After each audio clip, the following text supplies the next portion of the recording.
Hello dear friends, my name is Dr. Aminulchem. Welcome to my channel. In this video, I would like to show how to plot the effect of adsorbent juices using OriginPro. So in order to do that, I have taken data for adsorbent juice and percent removal.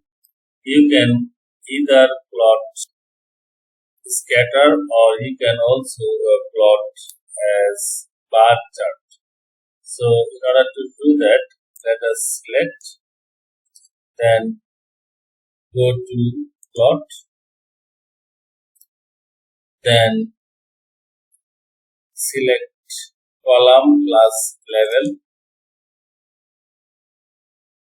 So see, here is your plot for juices versus percent removal.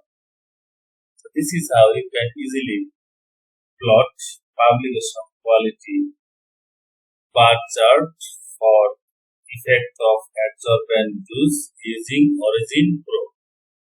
Thanks for watching.